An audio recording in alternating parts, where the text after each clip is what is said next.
Hello students, മക്കളെ ഇന്ന് നമ്മൾ ഡിസ്കസ് ചെയ്യാൻ പോകുന്നത് JEE Mains 24/6/2022 first shift question paper ആണ്. ഓക്കെ, സോ നമ്മൾ സെക്കൻഡ് ഷിഫ്റ്റിന്റെ ഓൾറെഡി നേരത്തെ തന്നെ ചെയ്തതാണ്, നിങ്ങളെല്ലാവരും കണ്ടിട്ടുണ്ടാവുമെന്ന് പ്രതീക്ഷിക്കുന്നു. ഇപ്പം നമ്മൾ ചെയ്യാൻ പോകുന്നത് ഫസ്റ്റ് ഷിഫ്റ്റിന്റെ ക്വസ്റ്റ്യൻസ് ആണ് ഡിസ്കസ് ചെയ്യാൻ പോകുന്നത്. ഓക്കെ, അപ്പം നമുക്ക് ഓരോന്നോരോന്നായിട്ട് വളരെ ഡീറ്റെയിൽ ആയിട്ട് തന്നെ ഇതിന്റെ ഡിസ്കഷൻ മുന്നോട്ട് കൊണ്ടുപോകാം. സോ വെരി ഫസ്റ്റ് ക്വസ്റ്റ്യൻ നിങ്ങൾ നോക്കുക, നമ്മുടെ മോൾ കൺസെപ്റ്റിലെ ചോദ്യമാണ്. If a rocket runs on a fuel C15H30 and liquid oxygen, the weight of oxygen required and carbon dioxide released for every liter of fuel respectively are. അപ്പോൾ ഇവിടെ rocket run ചെയ്യുന്നത് C15H30 fuel ഉപയോഗിച്ചിട്ടാണ്. അതിൻ്റെ കൂടെ ആരും കൂടി ഉണ്ട്, liquid oxygen കൂടി ഉണ്ട്. സോ ഇവര് തമ്മിലുള്ള റിയാക്ഷനിലാണ്, അതായത് കമ്പഷൻ ആണ്. സോ ഇവര് തമ്മിലുള്ള റിയാക്ഷനിലാണ് എന്ത് സംഭവിക്കുന്നത്, റോക്കറ്റിന്റെ പ്രൊപ്പൽഷൻ നടക്കുന്നത്. ഓക്കെ, അപ്പൊ അതിൽ നിന്നും നമ്മൾ കണ്ടെത്തേണ്ടത് എന്താ, വെയിറ്റ് ഓഫ് ഓക്സിജൻ റിക്വയർഡ്, എത്ര ഓക്സിജന്റെ വെയിറ്റ് ആണ് ആവശ്യമുള്ളത്, and carbon dioxide released, എത്ര കാർബൺ ഡൈ ഓക്സൈഡിന്റെ വെയിറ്റ് റിലീസ് ചെയ്തിട്ടുണ്ട് ഒരു ലിറ്റർ ഫ്യൂവല് കത്തുമ്പോൾ, ഒരു ലിറ്റർ ഫ്യൂവലിന്റെ കമ്പഷൻ നടക്കുമ്പോൾ എത്ര ഓക്സിജന്റെ വെയിറ്റ് ആവശ്യമുണ്ട്, അതേപോലെ എത്ര കാർബൺ ഡൈ ഓക്സൈഡിന്റെ വെയിറ്റ് റിലീസ് ചെയ്തിട്ടുണ്ട്. അപ്പൊ സംഭവം വളരെ സിമ്പിൾ ആണെന്ന് നമുക്ക് മനസ്സിലായി. അതായത് ഈ ഫ്യൂവല് കത്തുമ്പോൾ അവിടെ ഓക്സിജൻ ഉപയോഗിച്ചിട്ടാണ് കത്തുന്നത്. അപ്പൊ എത്ര മോൾസ് ഓഫ് ഓക്സിജൻ ആണ് അവിടെ യൂട്ടിലൈസ് ചെയ്യുന്നത്, എന്നിട്ട് അതിനെ മാസിലേക്ക് കൺവേർട്ട് ചെയ്താൽ മതി. അതേപോലെ തന്നെ എത്ര കാർബൺ ഡൈ ഓക്സൈഡ് ആണോ റിലീസ് ചെയ്യുന്നത് അതിനെ നമ്പർ ഓഫ് മോൾസ് കണ്ടുപിടിച്ച് അതിനെ മാസിലേക്ക് കൺവേർട്ട് ചെയ്താൽ മതി. സോ ഇത്രയും നമുക്ക് ചെയ്യാനുള്ളൂ. അപ്പൊ ആദ്യം നമ്മൾ എന്ത് ചെയ്യണം, നമുക്കറിയാം ഒരു സ്റ്റോഷിയോമെട്രിക് റിയാക്ഷൻ എഴുതുമ്പോൾ അതിന്റെ സ്റ്റോഷിയോമെട്രി ബാലൻസ് ആയിരിക്കണം. അപ്പൊ നമ്മൾ ആദ്യം ജസ്റ്റ് ഒന്ന് അതിന്റെ ഇക്വേഷൻ, കെമിക്കൽ റിയാക്ഷൻ ഒന്ന് എഴുതി നോക്കുക, എന്നിട്ട് അതിനെ ബാലൻസ് ചെയ്യുക. ശേഷം നമുക്ക് നമ്പർ ഓഫ് മോൾസ് കാൽക്കുലേഷനിലേക്ക് വരാം. അപ്പൊ ഇവിടെ C15H30 ആണെന്ന് ഓൾറെഡി ക്വസ്റ്റ്യനിൽ തന്നിട്ടുണ്ട്. അത് ഓക്സിജനുമായിട്ട് റിയാക്ട് ചെയ്യുന്നു. നമുക്കറിയാം ഹൈഡ്രോ കാർബൺ ഓക്സിജനായിട്ട് റിയാക്ട് ചെയ്താൽ കാർബൺ ഡൈ ഓക്സൈഡും വാട്ടറുമാണ് കിട്ടുക. ഇനി ഇവിടെ LHSൽ 15 കാർബൺ ഉള്ളതുകൊണ്ട് ഞാൻ ഇവിടെ 15 കാർബൺ ആക്കുന്നു. LHSൽ 30 ഹൈഡ്രജൻ ഉള്ളതുകൊണ്ട് ഞാൻ ഇവിടെ 30 ഹൈഡ്രജൻ ആക്കുന്നു. അപ്പൊ 30 ഹൈഡ്രജൻ എന്ന് പറയുമ്പോൾ അവിടെ വാട്ടർ ഓൾറെഡി ഉണ്ട്. അത് എത്രയാണ്, വാട്ടർ H2O. അപ്പൊ 30 ആക്കണമെങ്കിൽ 15 ഇവിടെയും ആഡ് ചെയ്യണം, അല്ലെ? അപ്പൊ 15 H2O, 15 കാർബൺ ഡൈ ഓക്സൈഡ്. ഇനി ഓക്സിജനെ നമുക്ക് ബാലൻസ് ചെയ്യണം. ഇവിടെ നമുക്ക് 30 ഓക്സിജൻ ആറ്റംസ് ഉണ്ട്, ഇവിടെ 15 ഓക്സിജൻ ആറ്റംസ് ഉണ്ട്. ടോട്ടൽ 45 ഓക്സിജൻ ആറ്റംസ് ഇവിടെ ഉണ്ട്. സോ ഇവിടെ ഓൾറെഡി 2 ഉണ്ട്. സോ നമുക്ക് 45/2 എന്ന് കൊടുത്താൽ അവിടെ 45 ഓക്സിജൻ ആറ്റംസ് ആയി. അപ്പൊ അവിടെ ബാലൻസിങ് പൂർണ്ണമായി കഴിഞ്ഞു. ഇനി നെക്സ്റ്റ് നമുക്ക് നോക്കേണ്ടത് നമ്പർ ഓഫ് മോൾസ് ഓഫ് ആരതാണ് കണ്ടുപിടിക്കേണ്ടത്, ഓക്സിജന്റെതും അതുപോലെ കാർബൺ ഡൈ ഓക്സൈഡും. പക്ഷെ ഇവരുടെ നമ്പർ ഓഫ് മോൾസ് കിട്ടണമെങ്കിൽ ആദ്യം ഫ്യൂവലിന്റെ നമ്പർ ഓഫ് മോൾസ് കിട്ടണം. കാരണം ഡേറ്റ തന്നിട്ടുള്ളത് ഫ്യൂവലിന്റെതാണ്. നോക്കിയേ, ഫ്യൂവലിന്റെ ഡെൻസിറ്റി നമുക്ക് തന്നിട്ടുണ്ട്. അപ്പൊ density of fuel is equal to 0.756 gram per ml ആണ്. നമ്മളോട് പറഞ്ഞിരിക്കുന്നത് 1 ലിറ്റർ ഫ്യൂവല് കമ്പഷൻ നടക്കുമ്പോൾ ഇത്രത്തോളം കാർബൺ ഡൈ ഓക്സൈഡ് അല്ലെ എത്രത്തോളം ഓക്സിജൻ ആവശ്യമുണ്ടെന്ന്. അപ്പൊ 1 ലിറ്റർ ആണ് നമ്മൾ കൺസിഡർ ചെയ്യേണ്ടത്. അങ്ങനെയാണെങ്കിൽ 1 ലിറ്റർ നമ്മൾ കൺസിഡർ ചെയ്യുമ്പോൾ അതിന്റെ മാസ് എത്രയാണ് നമുക്ക് ഈ ഒരു റിലേഷൻ കിട്ടൂലേ. Density is equal to mass by volume ആണ്, equal to 0.756 gram per ml. ഇനി ഞാൻ അതിനെ 1000 ml കൊണ്ട് മൾട്ടിപ്ലൈ ചെയ്യുകയാണെങ്കിലോ, അപ്പം divide by 1000 ml is equal to 0.756 gram per ml. അപ്പൊ mass of fuel equal to 0.756 gram per ml into 1000 ml. ml cancel ആയി, അപ്പൊ നമുക്ക് 756 gram എന്ന് കിട്ടി. അപ്പൊ മാസ് ഓഫ് ഫ്യൂവൽ നമുക്ക് കിട്ടി. മാസ് ഓഫ് ഫ്യൂവൽ കിട്ടിയ നമ്പർ ഓഫ് മോൾസ് കണ്ടുപിടിക്കാലോ. നമുക്കറിയാം number of moles is equal to mass by molar mass. അപ്പം C15H30ന്റെ മോളാർ മാസ് എത്രയാ, 15 കാർബൺ എന്ന് പറയുമ്പോൾ 15 × 12 പ്ലസ് 30 ഹൈഡ്രജൻ എന്ന് പറയുമ്പോൾ 30 × 1. 15 × 12 എത്ര വരും നോക്കിയിടാം. 15 × 12 നമുക്കറിയാം 150 പ്ലസ് 30 180 വരണം, അല്ലെ? നോക്കാം നമുക്ക്. 10 2 1 2 3 155 11 180 180 പ്ലസ് 30 എത്ര വരും, 210. അപ്പൊ 210 ആണ് അതിന്റെ മോളാർ മാസ്. അപ്പൊ നമുക്ക് ഇവിടെ കാൽക്കുലേറ്റ് ചെയ്യാം. 756 ഡിവൈഡഡ് ബൈ 210. 756 ഡിവൈഡഡ് ബൈ 210 ഏകദേശം എത്ര വരും, ഏകദേശം നമുക്കത് ഡിവൈഡ് ചെയ്ത് കഴിഞ്ഞാൽ 3.6 മോൾസ് എന്ന് കിട്ടും. അപ്പൊ ഇവിടെ ഫ്യൂവലിന്റെ നമ്പർ ഓഫ് മോൾസ് 3.6. ഇത് 1 മോള് കമ്പഷൻ ചെയ്യണമെങ്കിൽ 45/2 മോൾസ് O2 വേണം. അപ്പൊ 3.6 കമ്പഷൻ ചെയ്യണമെങ്കിൽ എത്ര ഓക്സിജൻ വേണം? 3.6 into 45/2 എന്ന് വെച്ചാൽ 1.8 into 45 ഈക്വൽ ടു 81 മോൾസ് എന്ന് കിട്ടും. ഓക്കെ, 81 മോൾസ് ഓക്സിജൻ വേണം. അതേപോലെ 3.6 കമ്പഷൻ നടത്തിയാൽ അല്ലെങ്കിൽ 1 മോൾ കമ്പഷൻ നടത്തിയാൽ 15 മോൾസ് ഓഫ് CO2 ആണ് ഉണ്ടാവുന്നത്. അപ്പൊ 3.6 കമ്പഷൻ നടത്തിയാൽ എത്ര മോൾസ് CO2 ഉണ്ടാവും? 3.6 into 15. അപ്പൊ നമുക്ക് മനസ്സിലായി അത് 54 മോൾസ് ഉണ്ടാവും. 3.6 into 15 ചെയ്താൽ 54 മോൾസ്. ഇനി ഇതിന്റെ വെയിറ്റ് കണ്ടുപിടിച്ചുകൂടാ. നമുക്കറിയാം ഓക്സിജന്റെ മാസ് എത്രയാ, മോളാർ മാസ് എത്രയാ? 32 ആണ്. അപ്പൊ നമുക്ക് വെയിറ്റ് കണ്ടുപിടിക്കാൻ എന്ത് ചെയ്താൽ മതി? Number of moles into molar mass, അതായത് 81 into 32 ഈക്വൽ ടു 2592 ഗ്രാം എന്ന് കിട്ടും. അതേപോലെ തന്നെ 54 moles of carbon dioxide. Carbon ഡൈ ഓക്സൈഡിന്റെ മോളാർ മാസ് എന്ന് പറയുന്നത് 12 plus 32, അതായത് 44 ഗ്രാം പെർ മോൾ ആണ്. അപ്പൊ weight equal to 54 into 44 equal to 2376 gram. അത്രയാണ് weight of carbon dioxide. So രണ്ട് ഓപ്ഷൻ നമുക്ക് രണ്ട് വാല്യൂസ് കിട്ടിയിട്ടുണ്ട്, 2592 and 2376. Option C is the right answer. Second ക്വസ്റ്റ്യനിലേക്ക് വരാം. Considering the following pairs of electrons, the pairs of electron present in degenerate orbitals. അപ്പോൾ degenerate orbital എന്ന് പറഞ്ഞാൽ എന്താ? സെയിം ഓർബിറ്റൽ അല്ലെങ്കിൽ ഈക്വൽ എനർജി ഉള്ള ഓർബിറ്റൽസ്. ഇപ്പൊ ഞാനിപ്പോ പറയാണ് ഇതിപ്പോ 2p ആണെന്ന് വിചാരിക്കുക. 2pയിലെ ഈ 3 ഓർബിറ്റൽസ് എന്താണ്? They are degenerate. കാരണം അവര് ഒരേ സബ്ഷെല്ലിൽ ഒരേ ഷെല്ലിൽ ഒരേ സബ്ഷെല്ലുകളാണ്. അപ്പൊ ഒരേ സബ്ഷെല്ലിലെ ഓർബിറ്റൽസ്, ഒരേ ഷെല്ലിലെ ഒരേ സബ്ഷെല്ലിലെ ഓർബിറ്റൽസ് എല്ലാം എന്തായിരിക്കും? They will be degenerate which have equal energy. Okay, ഇനിയിപ്പോ ഞാൻ തേർഡ് ഷെല്ലിലെയും സെക്കൻഡ് ഷെല്ലിലെയും പി ഓർബിറ്റൽസ് ഡീജനറേറ്റ് ആവോ? ഒരിക്കലുമില്ല. തേർഡ് ഷെല്ലിലെ പി ഓർബിറ്റലിന് വേറെ തന്നെ എനർജിയാണ്, സെക്കൻഡ് ഷെല്ലിലെ പി ഓർബിറ്റലിന് വേറെ തന്നെ എനർജിയാണ്. ഓക്കെ, അപ്പൊ അത് കൃത്യമായിട്ട് മനസ്സിലാക്കുക. ഇനി നോക്കുക, ഇവിടെ ഇനി നമുക്ക് നോക്കേണ്ടത് ഇത്രയേ ഉള്ളൂ. എവിടെയാണോ നമ്പർ ഓഫ് ഷെല്ലും എവിടെയാണോ നമ്പർ ഓഫ് സബ് ഷെല്ലും ഈക്വൽ ആകുന്നത് അവിടെയാണല്ലോ ഡീജനറേറ്റ് ഓർബിറ്റൽസ് എന്ന് പറയാം. ഓക്കെ, ഞാൻ ഇപ്പൊ പറഞ്ഞു 3pയിലുള്ള 3 ഓർബിറ്റൽസ് എന്താ? ഡീജനറേറ്റ് ആണ്.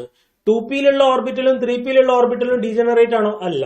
അപ്പൊ ഇവിടെ നോക്കിയേ, n equal to 3, l equal to 1. അപ്പൊ ഇതെന്താണ്? 3p ആണ്. n equal to 3, l equal to 2 എന്ന് പറഞ്ഞാൽ എത്ര വരും? 2d അല്ലേ? l ഈക്വൽ ടു 0 ആണെങ്കിൽ s, l ഈക്വൽ ടു 1 ആണെങ്കിൽ p, l ഈക്വൽ ടു 2 ആണെങ്കിൽ d. അപ്പൊ ഇവിടെ എത്ര വരും? ഇവിടെ 3d എന്ന് വരും. അപ്പൊ 3dയും 3p ഈക്വൽ ആവോ? ഇല്ല, ഒരിക്കലും ഈക്വൽ ആവില്ല. ഇവിടെ നോക്കിയേ, ഇവിടെ 3p ആണ്, ഇവിടെ 3d ആണ്, ഇവിടെ എന്താണ്? 3d ആണ്. രണ്ടും 3d ആണ്. രണ്ടും 3d ആണെങ്കിൽ തീർച്ചയായും അതിന്റെ ഓർബിറ്റൽസ് -2 ആയാലും ശരി -1 ആയാലും ശരി they will be degenerate. ഇനി അടുത്ത് നോക്കുക, n equal to 4, l equal to 2. അപ്പൊ അതെന്താണ്? 4d. n equal to 3 and l equal to 3d. അപ്പൊ ഇത് രണ്ടും ഒരിക്കലും എന്തല്ല? ഡീജനറേറ്റ് അല്ല. കാരണം രണ്ടും ഡിഫറെന്റ് ഷെല്ലിലുള്ള ഡിഫറെന്റ് സബ്ഷെൽസ് ആണ്. സോ സെയിം ഷെല്ലിലെ സെയിം സബ്ഷെല്ലിലെ എല്ലാ ഓർബിറ്റൽസും ഡീജനറേറ്റ് ആയിരിക്കും. സോ ബി മാത്രമാണ് തന്നിരിക്കുന്നതിൽ ഡീജനറേറ്റ് ആയിട്ടുള്ളത്. So only B is the right answer. Next question നോക്കുക. ഇത് കുറെ കൂടി ഡയറക്റ്റ് ക്വസ്റ്റ്യൻ ആണ്. ഈ കോമ്പൗണ്ടുകളൊക്കെ നിങ്ങൾക്ക് വളരെ ഫെമിലിയർ ആണ്. സോ ഞാൻ നേരിട്ട് ആൻസറിലേക്ക് തന്നെ പോവാം. നമുക്കറിയാം PtCl4 അതിന്റെ ഹൈബ്രിഡൈസേഷൻ ഏതായിരിക്കും? DsP2 അല്ലെ? DsP2. അടുത്ത BrF5. BrF5 എന്ന് പറയുന്നത് ബ്രോമിയത്തിന് ചുറ്റും 7 ഇലക്ട്രോൺസ് ഉണ്ട്. 5 എണ്ണം ഷെയർ ചെയ്തു അല്ലെ? 5 എണ്ണമാണ് surrounding atom. So 5 + 1 lone pair. So 6 വരും ടോട്ടല്. അപ്പൊ 6 വരുമ്പം എത്ര? sp3d2 വരും അല്ലെ? sp3d2 BrF5 sp3d2. യെസ്. ഇനി PCl5 ഫോസ്ഫറസിൽ വാലൻസ് ഷെല്ലിൽ 5 ഇലക്ട്രോൺ. സോ 5 എണ്ണം ബോണ്ട് ഉണ്ട്. സോ sp3d ആണ് വരിക. So C equal to 1, C1. And obviously cobalt വരുന്നത് D2sp3. സോ ഇത് കറക്റ്റ് ഓപ്ഷൻ വരുന്നത് ഏതാണ്? Option B is the right answer. Next നോക്കുക, ഇത് കുറച്ചും കൂടി ഒരു ലെങ്തി ആയിട്ടുള്ള ഒരു പ്രോബ്ലം ആണ് അല്ലെ? നോക്കുക, for a reaction at equilibrium, A giving B plus half C gas, the relation between dissociation constant K and degree of dissociation alpha and equilibrium pressure P is. അപ്പോൾ ഡിസോസിയേഷൻ കോൺസ്റ്റന്റും ഡിഗ്രി ഓഫ് ഡിസോസിയേഷനും ഇക്വിലിബ്രിയം പ്രഷറും ആയിട്ടുള്ള relation ആണ് നമുക്ക് ഇവിടെ എടുക്കേണ്ടത്. So നോക്കാം, ഇതൊരു equilibrium reaction ആണ്. So A gas giving B gas plus half C gas. ഇതിൽ അറ്റ് ടി ഈക്വൽ ടു 0 നമ്മൾ ഇത് 1 മോൾ ആണ് എന്ന് കൺസിഡർ ചെയ്യുന്നു, കാരണം സ്റ്റോഷിയോമെട്രി 1 ആണ്. ഇവിടെ പ്രോഡക്റ്റ് ഒന്നും ഫോം ചെയ്തിട്ടുണ്ടാവില്ല. അറ്റ് ഇക്വിലിബ്രിയത്തിലേക്ക് എത്തണമെങ്കിൽ സം ക്വാണ്ടിറ്റി എന്തായിട്ടുണ്ടാവും, ഡിസോസിയേറ്റ് ചെയ്തിട്ടുണ്ടാവും. സോ ഡിസോസിയേഷൻ കോൺസ്റ്റന്റ് ആൽഫയാണ്. സോ 1 മോൾ ആണെങ്കിൽ ആൽഫ ഡിസോസിയേറ്റ് ചെയ്തു. സോ ബാക്കി എന്തുണ്ടാവും, 1 മൈനസ് ആൽഫ ഉണ്ടാവും. ബിയിലാണെങ്കിൽ ആൽഫ ഫോം ചെയ്തിട്ടുണ്ടാവും, സിയിലാണെങ്കിൽ 1/2 ആൽഫ ഫോം ചെയ്തിട്ടുണ്ടാവും. കാരണം 1A ഡിസോസിയേറ്റ് ചെയ്യുമ്പോൾ 1B ആണ് ഫോം ചെയ്യുന്നത്, 1A ഡിസോസിയേറ്റ് ചെയ്യുമ്പോൾ ഹാഫ് സി ആണ് ഫോം ചെയ്യുന്നത്. അതുകൊണ്ട് ആൽഫ ഡിസോസിയേറ്റ് ചെയ്യുകയാണെങ്കിൽ ഇവിടെ ആൽഫ ഫോം ചെയ്യും, എ ആൽഫ ഡിസോസിയേറ്റ് ചെയ്യണമെങ്കിൽ സി ആൽഫ/2 ഫോം ചെയ്യും. അത് അവരുടെ സ്റ്റോഷിയോമെട്രി റിലേഷൻ വെച്ച് നമുക്ക് പറയാവുന്നതാണ്. ഇനി ഇതിന്റെ ടോട്ടൽ മോൾസ് അറ്റ് ഇക്വിലിബ്രിയത്തിലെ ടോട്ടൽ മോൾസ് എത്രയാണ്, ഇതെല്ലാം കൂടി ആഡ് ചെയ്ത് കഴിഞ്ഞാൽ 1 minus alpha plus alpha plus 1/2 alpha, alpha cancel ആയി. അപ്പൊ നമുക്ക് കിട്ടി 2 പ്ലസ് ആൽഫ/2 എന്നുള്ളതാണ് നമ്മുടെ ടോട്ടൽ മോൾസ്. ഇനി നമുക്ക് എന്ത് വേണം, നമുക്കറിയാം K P relation is equal to partial pressure of B into partial pressure of C raised to half divided by partial pressure of A ആണ്. നമുക്ക് പാർഷ്യൽ പ്രഷർ എങ്ങനെയാ കണ്ടുപിടിക്കുക, partial pressure is equal to mole fraction into total pressure, mole fraction into total pressure. അപ്പൊ ഓരോന്നിന്റെ മോൾ fractions നമുക്ക് കാണണം. ഇപ്പൊ mole fraction നമ്മൾ കാണുമ്പോൾ നിങ്ങൾ നോക്കുക, മോൾ ഫ്രാക്ഷൻസ് നമ്മൾ കാണുമ്പോൾ ഇപ്പം മോൾ ഫ്രാക്ഷൻ കാണുകയാണെങ്കിൽ 1 മൈനസ് ആൽഫ ബൈ 2 പ്ലസ് ആൽഫ/2, അതായത് number of moles of A divide by total moles at equilibrium. Total moles at equilibrium 1 plus half alpha എന്നാണ്, അതായത് 2 പ്ലസ് ആൽഫ/2 എന്ന് വരും. ഇനി അതേമാതിരി ഇവിടെ ചെയ്യുകയാണെങ്കിൽ 2 ആൽഫ/2 പ്ലസ് ആൽഫ എന്ന് കിട്ടും. ഇവിടെയാണെങ്കിലോ ഹാഫ് ആൽഫ/2 പ്ലസ് ആൽഫ/2. അപ്പൊ ഈ 2 ക്യാൻസൽ ആവും. സോ നമുക്ക് ആൽഫ/2 പ്ലസ് ആൽഫ എന്ന് കിട്ടും. ഇനി ഇതിന്റെ പാർഷ്യൽ പ്രഷേഴ്സ് നേരെ നമുക്ക് സബ്സ്റ്റിറ്റ്യൂട്ട് ചെയ്യാം. പാർഷ്യൽ പ്രഷേഴ്സ് എഴുതുകയാണെങ്കിൽ partial pressure of A is equal to mole fraction എത്രയാണ് വരുന്നത്, 1 മൈനസ് ആൽഫ/2 പ്ലസ് ആൽഫ/2. ഓക്കെ, 2 പ്ലസ് ആൽഫ/2 എന്ന് വെച്ചാൽ ഇവിടെ 2 വരും, ഇൻറ്റു ടോട്ടൽ പ്രഷർ പി എന്ന് എടുക്കാം. Okay, next partial pressure of B എന്ന് പറഞ്ഞാൽ എത്രയാ, ഇവിടെ 2 ആൽഫ/2 plus alpha into P. Next C എഴുതുകയാണെങ്കിൽ partial pressure of C is equal to ആൽഫ/2, സോറി ടോട്ടൽ പ്രഷർ ആൽഫ/2 ഡിവൈഡഡ് ബൈ 2 പ്ലസ് ആൽഫ/2 ഇൻറ്റു പി. സോ ഈ 2 ക്യാൻസൽ, അപ്പോൾ ആൽഫ/2 പ്ലസ് ആൽഫ എന്ന് കിട്ടും. 1 പ്ലസ് 1/2 ആൽഫ, 2 പ്ലസ് ആൽഫ/2. ഓക്കെ, റെഡി തന്നെയല്ലേ അത്. ഇപ്പോൾ 1 minus alpha, mole fraction of A എന്ന് പറയുന്നത് 1 മൈനസ് ആൽഫ, അതാണ് അത്രയും മോൾസ് ആണ് ബാക്കിയുള്ളത് എ, ഡിവൈഡഡ് ബൈ 2 പ്ലസ് ആൽഫ/2. അപ്പോൾ ഈ 2 മോളിലേക്ക് 2 ഇൻറ്റു 1 മൈനസ് ആൽഫ/2 plus alpha into total pressure. ഇവിടെ അതേപോലെ തന്നെ ആൽഫ ഡിവൈഡ് ബൈ 2 പ്ലസ് ആൽഫ/2, ആ 2 മുകളിലേക്ക് പോകുമ്പോൾ 2 ആൽഫ/2 പ്ലസ് ആൽഫ ഇൻറ്റു പി, അതാണ് പാർഷ്യൽ പ്രഷർ ഓഫ് ബി. ഇനി അതേപോലെ നമ്മൾ സിന്റെ പാർഷ്യൽ പ്രഷർ ഓഫ് സി കാണുമ്പോൾ ആൽഫ/2 ആണ് നമ്പർ ഓഫ് മോൾസ് ഫോം ചെയ്തിരിക്കുന്നത്, ഡിവൈഡ് ബൈ 2 പ്ലസ് ആൽഫ/2. അപ്പോൾ ആ 2 മുകളിലേക്ക് പോകുന്നു, 2 and 1/2 ക്യാൻസൽ ആവും, അപ്പോൾ ആൽഫ/2 പ്ലസ് ആൽഫ എന്ന് കിട്ടും. ഓക്കെ, അപ്പൊ നമുക്ക് പാർഷ്യൽ പ്രഷേഴ്സ് എല്ലാം കിട്ടി. ഇനി നമ്മൾ നോക്കേണ്ടത് എന്താണ്, നെക്സ്റ്റ് ഇനി നമുക്ക് ഇക്വേഷനിലേക്ക് സബ്സ്റ്റിറ്റ്യൂട്ട് ചെയ്യാം. അതായത് K P is equal to partial pressure of B into partial pressure of C raise to half divided by partial pressure of A. അപ്പോൾ ഒന്ന് സബ്സ്റ്റിറ്റ്യൂട്ട് ചെയ്തേ. പാർഷ്യൽ പ്രഷർ ഓഫ് ബി എന്ന് പറയുന്നത് എത്ര, 2 ആൽഫ/2 plus alpha into P. Partial pressure of സിന്റെ partial pressure എന്താ, ആൽഫ/2 plus alpha into P whole raise to half divided by partial pressure of A എന്ന് പറഞ്ഞാൽ 2 into 1 minus alpha, 2 into 1 minus alpha by 2 plus alpha into P.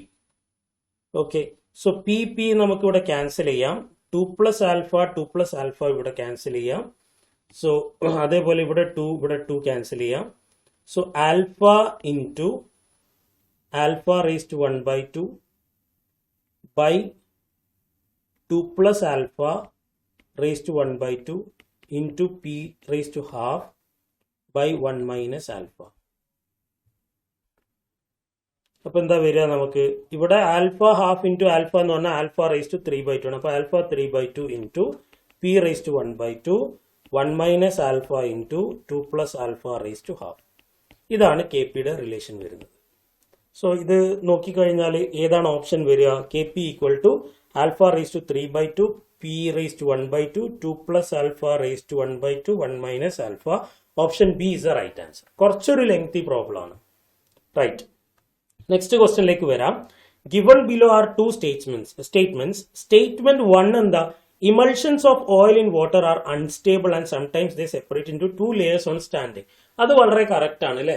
രണ്ട് ഇമൾഷൻസ് നമ്മൾ എടുക്കുകയാണെങ്കിൽ, oil in water എടുക്കുകയാണെങ്കിൽ അവർക്ക് പരസ്പരം ബോണ്ട് ചെയ്യാൻ കഴിയില്ല. അവർ പരസ്പരം ബോണ്ട് ചെയ്തെങ്കിൽ മാത്രമേ എന്ത് ചെയ്യാൻ പറ്റുള്ളൂ? അവർക്ക് സ്റ്റേബിൾ ആയിട്ട് നിൽക്കാൻ പറ്റുള്ളൂ. സോ ഇമൾഷൻസിനെ സ്റ്റെബിലൈസ് ചെയ്യാൻ വേണ്ടി നമ്മൾ സ്റ്റെബിലൈസേഴ്സ് ആഡ് ചെയ്യാറുണ്ട് അല്ലെ. എന്താണ് നമ്മൾ സാധാരണ യൂസ് ചെയ്യുന്ന സ്റ്റെബിലൈസേഴ്സിന്റെ പേരെന്താണ്? എമൾസിഫൈങ് ഏജന്റ്സ്. സോപ്പുകളും ഡിറ്റർജന്റുകളും അത്തരത്തിലുള്ള എമൾസിഫൈങ് ഏജന്റുകളാണ് നമ്മൾ പഠിച്ചിട്ടുണ്ട്. സോ ഈ പറഞ്ഞിരിക്കുന്ന ഫസ്റ്റ് സ്റ്റേറ്റ്മെന്റ് വളരെ ശരിയാണ്. ഈ രണ്ടാമത്തെ സ്റ്റേറ്റ്മെന്റ് നോക്കുക. For stabilisation of an emulsion excess of electrolyte is added. ഇത് റോങ് സ്റ്റേറ്റ്മെന്റ് ആണ്. കാരണം എന്താ? സ്റ്റെബിലൈസേഷൻ ഓഫ് എമൾഷന് വേണ്ടി നമ്മൾ ആഡ് ചെയ്യേണ്ടത് എന്താ? സ്റ്റെബിലൈസിങ് ഏജന്റുകളാണ് അല്ലെങ്കിൽ എമൾസിഫൈങ് ഏജന്റുകളാണ് ആഡ് ചെയ്യേണ്ടത്. ഇലക്ട്രോലൈറ്റുകൾ ആഡ് ചെയ്ത് കഴിഞ്ഞാൽ അതൊരിക്കലും സ്റ്റെബിലൈസ് ചെയ്യാൻ പോകുന്നില്ല. സോ ഏതാ കറക്റ്റ് ഓപ്ഷൻ വരിക? സ്റ്റേറ്റ്മെന്റ് 1 കറക്റ്റ് ആണ്, സ്റ്റേറ്റ്മെന്റ് 2 ഇൻകറക്റ്റ് ആണ്. So option C is the right answer. Next നോക്കുക. Given below are the oxides Na2O, As2O3, N2O, NO, Cl2O7. ഇത് വളരെ ഈസി ആയിട്ട് ആൻസർ ചെയ്യാൻ പറ്റും നിങ്ങൾക്ക്. കാരണം N2O ആൻഡ് NO ന്യൂട്രൽ ഓക്സൈഡുകളാണ് നിങ്ങൾ പഠിച്ചിട്ടുണ്ട്.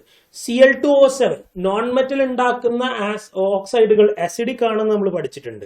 അതേപോലെ തന്നെ മെറ്റൽ ഓക്സൈഡുകൾ ബേസിക് ഓക്സൈഡുകളാണ് ജനറലി നമ്മൾ പഠിച്ചിട്ടുണ്ട്. അതിൽ ചില എക്സെപ്ഷൻസ് സെപ്പറേറ്റ് ചെയ്ത് നമ്മൾ പഠിക്കുന്നുണ്ട്. സോ ഇതിൽ ആംഫോടെറിക് നേച്ചർ ആരാ?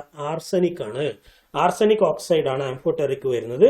സോ ഇതിലെ നമ്പർ ഓഫ് ആംഫോടെറിക് ഓക്സൈഡ്സ് എന്ന് പറയുന്നത് ഒരാൾ മാത്രമേ ഇതിൽ ആംഫോടെറിക് ആയിട്ടുള്ളൂ. So option B is the right answer.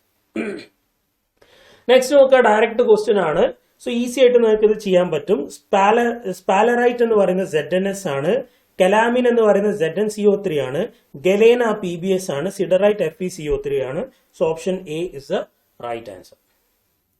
Next നോക്കുക. The highest industrial consumption of molecular hydrogen is to produce compound of element. ഏത് എലമെന്റിന്റെ കോമ്പൗണ്ട് പ്രൊഡ്യൂസ് ചെയ്യാൻ വേണ്ടിയിട്ടാണ് കൂടുതൽ amount of hydrogen gas utilise ചെയ്യുന്നത്? വളരെ ഫേമസ് ആയിട്ടുള്ള റിയാക്ഷൻ നിങ്ങൾക്കറിയാം, ഹെയ്ബേഴ്സ് പ്രോസസ്. ഹെയ്ബേഴ്സ് പ്രോസസ്സിലാണ് ഏറ്റവും നമ്മൾ മൊത്തത്തിലുള്ള ഹൈഡ്രജന്റെ ഏകദേശം ഒരു 55% നമ്മൾ യൂട്ടിലൈസ് ചെയ്യുന്നത് ഹെയ്ബേഴ്സ് പ്രോസസ്സിലാണ്. അഥവാ ചുരുക്കി പറയുകയാണെങ്കിൽ അമോണിയയുടെ പ്രിപ്പറേഷന്. സോ അമോണിയയുടെ പ്രിപ്പറേഷന് വേണ്ടിയിട്ടാണ് നമ്മൾ 55% ഓഫ് ഹൈഡ്രജൻ ഗ്യാസ് നമ്മൾ യൂസ് ചെയ്യുന്നത്. So option B is the right answer.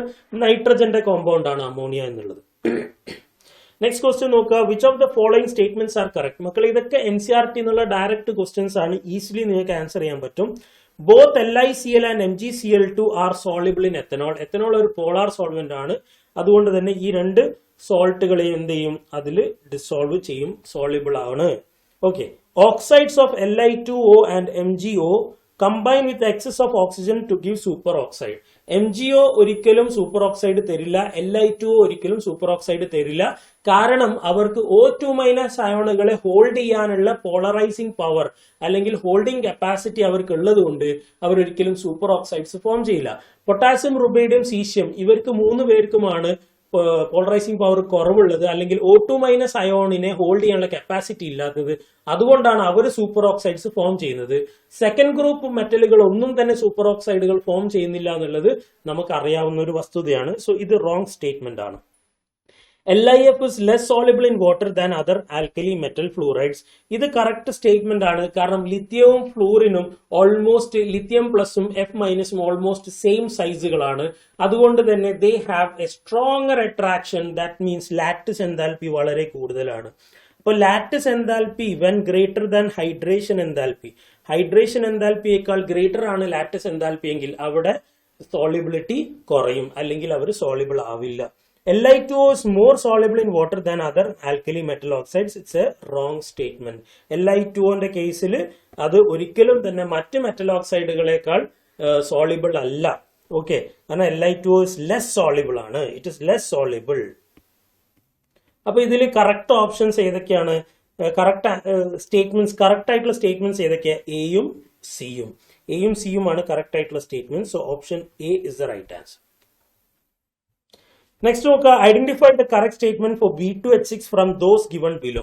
അപ്പൊ B2H6നെ കുറിച്ച് കൃത്യമായിട്ട് പഠിച്ച ഒരു കുട്ടിക്ക് കൃത്യമായിട്ട് ഈ ആൻസർ ചെയ്യാൻ പറ്റും. വെറും NCERT ടെക്സ്റ്റ് ബുക്കിൽ B2H6നെ കുറിച്ച് എന്തൊക്കെ പറഞ്ഞു അത് മാത്രം പഠിച്ചാൽ മതി.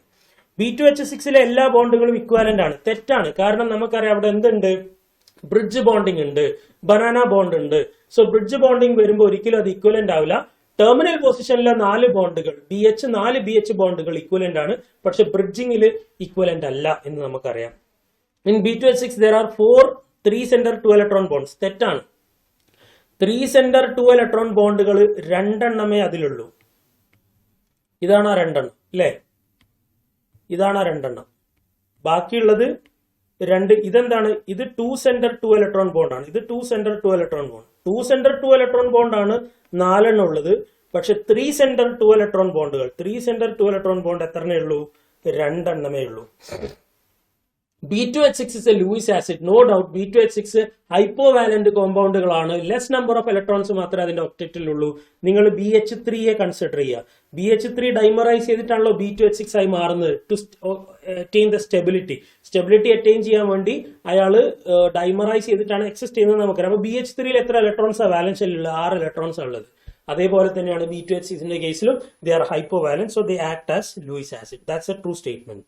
B2H6 can be synthesized from both BF3 and NaBH4. Production of BH6 അല്ലെങ്കിൽ പ്രൊഡക്ഷൻ ഓഫ് B2H6ന്റെ റിയാക്ഷൻസിൽ 2 റിയാക്ഷൻസ്, ഒന്ന് BF3യും NaBH4നെ കുറിച്ചാണ് നമ്മൾ പഠിച്ചിട്ടുള്ളതാണ്. So it's a true statement. B2H6 is a planar molecule. B2H6 ഒരിക്കലും പ്ലാനാർ അല്ല. കാരണം അത് ടെർമിനൽ ബോണ്ടുകളെല്ലാം ഒരു പ്ലെയിനിലാണ്, പക്ഷെ അതിന്റെ ബ്രിഡ്ജ് ബോണ്ടിങ് എല്ലാം ഔട്ട് ഓഫ് ദ പ്ലെയിൻ ആണ്. സോ അതിനൊരിക്കലും നമുക്ക് എന്തെന്ന് പറയാൻ പറ്റില്ല, പ്ലാനാർ എന്ന് പറയാൻ പറ്റില്ല. It's a wrong statement. So ഇവിടെ കറക്റ്റ് ആയിട്ടുള്ള ഏതൊക്കെയാണ്? സിയും ഡിയും. So option C and D, only C is the right answer. Next നോക്കുക, the most stable trihalide of nitrogen. നൈട്രജന്റെ ട്രൈഹാലൈഡിൽ ഏറ്റവും സ്റ്റേബിൾ ആയിട്ടുള്ളത് ആരാണ്? ഒബ്വിയസ്ലി എന്തായിരിക്കും? NF3. കാരണം സ്ട്രോങ്ങർ ആയിട്ട് അട്രാക്റ്റഡ് ആയിരിക്കും അവർ, അതുകൊണ്ട് കൂടുതൽ സ്റ്റേബിൾ ആയിരിക്കും അല്ലെ. പിന്നെ ആരാ വരിക? പിന്നെ NCl3, പിന്നെ ആരാ വരിക? NBr3, പിന്നെ ആരാ വരിക? Ni3. Okay, so option A is the right answer. Next നോക്കുക, which one of the following elemental forms is not present in the enamel of teeth? Enamel of teethil 3 അയോണുകൾ ഈ ഓപ്ഷനിൽ തന്നിരിക്കുന്ന 4 എണ്ണത്തിൽ 3 അയോണുകൾ പ്രസന്റ് ആണ്. ഒന്ന് Ca2+, ഒന്ന് F-. നമ്മൾ പഠിച്ചിട്ടുണ്ട് ഫ്ലൂറൈഡ് അയോണുകളുടെ ഡെഫിഷ്യൻസി ഉണ്ടാവുകയാണെങ്കിൽ മോട്ടലിംഗ് ഓഫ് ടീത്ത് ഉണ്ടാവും എന്നുള്ളത് നമ്മൾ പഠിച്ചിട്ടുണ്ട് അല്ലെ. അതേപോലെ തന്നെ P5+. ഓക്കെ, ഈ ആള് മാത്രം നമ്മുടെ ഇനാമലിന്റെ ഫോർമേഷനിൽ ഇല്ലാത്ത ഒരു അയോണിക് ഫോം ആണ്. So option B is the right answer. Next question നോക്കുക, in the given reaction sequence the major product C is. ഇവിടെ C8H10 ആണ്. C8H10 എന്ന് പറയുമ്പോൾ ബെൻസീൻ റിംഗിന്റെ മേലെ 2 ഈത്തൈൻ വരുന്ന കേസാണ് അല്ലെ. ബെൻസീൻ റിംഗിന്റെ മേലെ ഈത്തൈൻ വരിക. ഇപ്പം CH2 CH3, this is the compound. അതിന് നമ്മൾ എന്ത് ചെയ്യാണ്? HNO3 H2SO4. That means you are doing nitration. Nitration ചെയ്യുമ്പോൾ ഇവിടെ വരിക ഓർത്തോ പാര ഡയറക്റ്റിംഗ് ആണ്, പക്ഷെ പാരയാണ് കൂടുതൽ സ്റ്റേബിൾ. അതുകൊണ്ട് നമുക്ക് പാര മാത്രം ഇവിടെ കൺസിഡർ ചെയ്താൽ മതി. CH2 CH3 പാര പൊസിഷനിൽ NO2. ഇനി അടുത്തെന്താണ്? Br2 in presence of heat. Br2നെ നമ്മൾ ഹീറ്റ് ചെയ്യാണ്. എന്താ സംഭവിക്കുക? ബ്രോമിനേഷൻ ആണ്. അപ്പൊ ബ്രോമിനേഷൻ, സൈഡ് ചെയിൻ ബ്രോമിനേഷൻ ആണ് അവിടെ നടക്കുക. ഇവിടെ നിന്നാണ് ഹൈഡ്രജൻ റിമൂവ് ആവുക, ഇവിടെ നിന്ന് ഹൈഡ്രജൻ റിമൂവ് ആവുന്നു, അവിടേക്ക് ബ്രോമിൻ ആഡ് ആവുന്നു. So compound CHBr CH3 NO2. Next നോക്കുക, ആൽക്കഹോളിക് KOH ആണ്. ആൽക്കഹോളിക് KOH വന്നാൽ നമുക്കറിയാം ഡീഹൈഡ്രോ ഹാലോജനേഷൻ ആണ്. ആൽഫ കാർബണിൽ നിന്ന് ബ്രോമിനും ബീറ്റ കാർബണിൽ നിന്ന് ഹൈഡ്രജനും റിമൂവ് ആവും. സോ ഇവിടുന്ന് ബ്രോമിനും ഇവിടുന്ന് ഹൈഡ്രജനും റിമൂവ് ആയി കഴിഞ്ഞാൽ അവിടെ നമുക്കൊരു ആൽക്കീൻ കിട്ടും. സോ ഇവിടെ എന്താ കിട്ടുക? CH double bond CH2 form ചെയ്യുന്നു and NO2 in the para position. So തന്നിരിക്കുന്ന ഓപ്ഷനിൽ ഏതാ correct? Option B is the right answer. Next question നോക്കുക, സ്റ്റേറ്റ്മെന്റ് ആണ്, the melting point of monocarboxylic acid with even number of carbon atoms is higher than that of with odd number of carbon atoms atoms acid immediately below and above it in the series. അതായത് even number of carbon atoms ഉണ്ടാകുമ്പോൾ അതിലൊരു better packing ഉണ്ടാവും even number ആണെങ്കിൽ. So whenever there is A better packing of the molecules the melting point will be high. അതുകൊണ്ട് തന്നെ statement 1 എന്താണ് correct ആണ്. Statement 2 നോക്കുക, the solubility of monocarboxylic acid in water decreases with increase in molar mass. അതായത് molar mass കൂടുക എന്ന് പറഞ്ഞാൽ അവിടെ ആരാണ് കൂടുന്നത്? നമുക്കറിയാം ആൽക്കൈൽ പാർട്ടാണ് ഇൻക്രീസ് ചെയ്യുന്നത്. And we know that alkyl is hydrophobic in nature. Alkyl കോമ്പൗണ്ടുകൾ എന്താണ്, അല്ലെങ്കിൽ ആൽക്കൈൽ പാർട്ട് എന്താണ്, ഹൈഡ്രോഫോബിക് ആണ്. ദേ ആർ വാട്ടർ റിപ്പല്ലന്റ്, അവർ സോളിബിൾ അല്ല. അപ്പൊ മോളിക്കുലർ മാസ് കൂടുന്നു എന്ന് പറഞ്ഞാൽ ആൽക്കൈൽ പാർട്ട് അല്ലെങ്കിൽ ആൽക്കൈൽ സൈസ് എന്താകുന്നുണ്ട്, കൂടുന്നുണ്ട്. ആർ പാർട്ടിന്റെ സൈസ് കൂടുന്നുണ്ട്. ഇഫ് ആർ പാർട്ട് അല്ലെങ്കിൽ ആൽക്കൈൽ പാർട്ടിന്റെ സൈസ് കൂടുകയാണെങ്കിൽ സോളിബിലിറ്റി ഡിക്രീസസ്. അതുകൊണ്ട് സ്റ്റേറ്റ്മെന്റ് 2 കറക്റ്റ് ആണ്. So both statement 1 and 2 are correct. Next question നോക്കുക, which of the following is an example of conjugated diketone. Conjugated diketone എന്ന് പറയുമ്പോൾ രണ്ട് കീറ്റോ ഗ്രൂപ്പുകൾ ഉണ്ടാവും. ആ രണ്ട് കീറ്റോ ഗ്രൂപ്പുകൾക്കും ഓൾട്ടർനേറ്റ് ആയിട്ട് ഡബിൾ ബോണ്ടഡ് ആയിരിക്കണം. ഓൾട്ടർനേറ്റ് പൊസിഷനിൽ ഡബിൾ ബോണ്ട്സ് ഉണ്ടായിരിക്കണം. അതിനാണ് നമ്മൾ കോൺജുഗേറ്റഡ് ഡൈകീറ്റോൺ എന്ന് പറയുന്നത്. ഓക്കെ, സോ ഇതിൽ നോക്കിക്കഴിഞ്ഞാൽ ഈസി ആയിട്ട് നമുക്ക് മനസ്സിലാവും. രണ്ട് കീറ്റോൺ ആകുമ്പോൾ ഡൈ കീറ്റോൺ, അതിന് ഓൾട്ടർനേറ്റ് പൊസിഷനിൽ എന്തുണ്ടായിരിക്കണം, ഡബിൾ ബോണ്ട്സ് ഉണ്ടായിരിക്കണം. So option C is the right answer. Next നോക്കുക, വളരെ ഇൻട്രസ്റ്റിംഗ് ആയിട്ടുള്ള ഒരു ക്വസ്റ്റ്യൻ ആണ്. OCH3 benzene ring bromine. Okay, അതിലേക്ക് ആദ്യം നമ്മൾ NaCl ആണ് റിയാക്ട് ചെയ്യുന്നത്. സോ NaCl എന്താ ചെയ്യുക, NaCN നമുക്കറിയാം CN മൈനസ് ന്യൂക്ലിയോഫൈൽ വരും. CN മൈനസ് ന്യൂക്ലിയോഫൈൽ വന്ന് നേരെ അറ്റാക്ക് ചെയ്യാൻ മോസ്റ്റ് ഇലക്ട്രോഫിലിക് സെന്ററിലാണ്. സോ മോസ്റ്റ് ഇലക്ട്രോഫിലിക് സെന്ററിൽ അറ്റാക്ക് ചെയ്യുന്നു. അവിടുന്ന് Br മൈനസ് ലീവ് ചെയ്ത് പോകുന്നു. നമുക്കറിയാം Br is a good leaving group. അപ്പൊ നമുക്ക് എന്ത് കിട്ടും, OCH3 CN കിട്ടും. ആൻഡ് അടുത്തത് എന്താണ്, OH മൈനസ് ഒരു ബേസ് വരുന്നുണ്ട്. And base will attack the H+ ion. ഇവിടെ നമുക്കറിയാം ഇവിടെ ഒരു അസിഡിക് ഹൈഡ്രജൻ ഉണ്ട്. സോ ആ അസിഡിക് ഹൈഡ്രജനും കൊണ്ട് ബേസ് പോകും. സോ എന്താ സംഭവിക്കുക, ഇവിടെ ഒരു ന്യൂക്ലിയോഫൈൽ ജനറേറ്റ് ആവും. OCH3, ഇവിടെ ഞാനത് CH2 എന്ന കോമ്പൗണ്ടിൽ നിന്നാണ് H പോയിരിക്കുന്നത്. സോ ഇവിടെ ഞാൻ CH മൈനസ്, ഇതാണ് നമ്മുടെ ന്യൂക്ലിയോഫൈൽ. അത് കാർബണിന്റെ മേലെയാണ് നെഗറ്റീവ് ചാർജ്, മനസ്സിലാക്കണം. ഇവിടെ CN. ഇനി എന്താണ് അടുത്തത്, സൈക്ലോഹെക്സനോൺ ഉണ്ട്. സൈക്ലോഹെക്സനോൺ എന്ന് പറഞ്ഞാൽ എന്താ സാധനം, സൈക്ലോഹെക്സനോൺ എന്ന് പറഞ്ഞാൽ ഇതാണ്. സോ അവിടെ എന്തുണ്ട്, ദിസ് സെന്റർ, ഈ സെന്റർ എന്താ മോസ്റ്റ് ഇലക്ട്രോഫിലിക് സെന്റർ ആണ്. ആ സെന്ററിനെ നമ്മൾക്ക് ഇപ്പൊ കിട്ടിയിരിക്കുന്ന ന്യൂക്ലിയോഫൈൽ അതിനെ നേരെ പോയി അറ്റാക്ക് ചെയ്യും. സോ ഇത് നേരെ വന്ന് ഇവിടെ അറ്റാക്ക് ചെയ്യുന്നു. ഇവിടുന്ന് 5 ഇലക്ട്രോൺസ് നേരെ ഓക്സിജനിലേക്ക് ഷിഫ്റ്റ് ചെയ്യുന്നു. സോ ആ പ്രോസസ് ആണ് ഇനി അടുത്തത്. ഇവിടെ അറ്റാക്ക് ചെയ്യുന്നു, 5 ഇലക്ട്രോൺസ് ഇങ്ങോട്ട് ഷിഫ്റ്റ് ചെയ്യുന്നു. സോ എന്താ വരിക, OCH3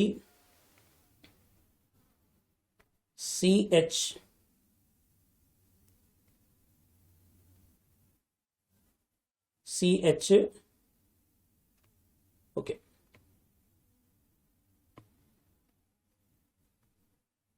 നമുക്ക് CN ഇവിടെ വരക്കാം. ഓക്കെ, ഇനി ഇവിടെ എന്ത് വരും, ഇവിടെ O മൈനസ് വരും. നെക്സ്റ്റ് എന്താണ്, നെക്സ്റ്റ് കാറ്റലിറ്റിക് ഹൈഡ്രജനേഷൻ ആണ്. കാറ്റലിറ്റിക് ഹൈഡ്രജനേഷനിൽ എന്ത് സംഭവിക്കും നമുക്ക് കൃത്യമായിട്ട് അറിയാം. ഒരു H+ ഇവിടെ ആഡ് ആവും അല്ലെ, അത് OH ആയിട്ട് മാറും. ഇവിടെ CN ഗ്രൂപ്പ് ഉണ്ട്. CN ഗ്രൂപ്പ് എന്തായി മാറും, അതിലെ 2 പൈ ബോണ്ടുകളും ബ്രേക്ക് ചെയ്ത് 2 ഹൈഡ്രജന് കാർബണിനും 2 ഹൈഡ്രജൻ നൈട്രജനിൽ കൊടുക്കും. ഈ മെക്കാനിസം ഒക്കെ നമ്മൾ ഓൾറെഡി പഠിച്ചതാണ്, നമുക്ക് അറിയുന്നതാണ്. Okay, OCH3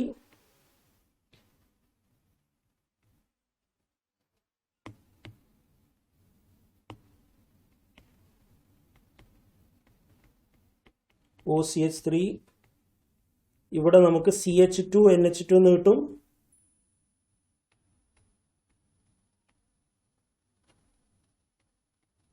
OH.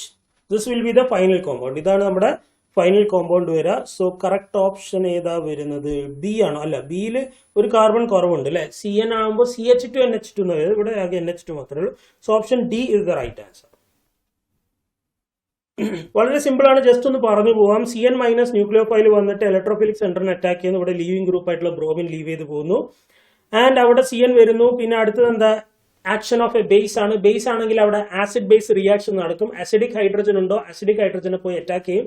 ഇവിടെ അസിഡിക് ഹൈഡ്രജൻ ഉണ്ടായിരുന്നു, നേരെ പോയി അറ്റാക്ക് ചെയ്യുന്നു അസിഡിക് ഹൈഡ്രജൻ. അതായത് ആൽഫ കാർബണിൽ നിന്ന് ആൽഫ ഹൈഡ്രജൻ അല്ലെ, ആൽഫ ഹൈഡ്രജനെ റിമൂവ് ചെയ്യുന്നു. അങ്ങനെ അവിടെ ന്യൂക്ലിയോഫൈൽ ജനറേറ്റ് ചെയ്യുന്നു. അതായത് ഈ കാർബൺ എന്തായി മാറുന്നു,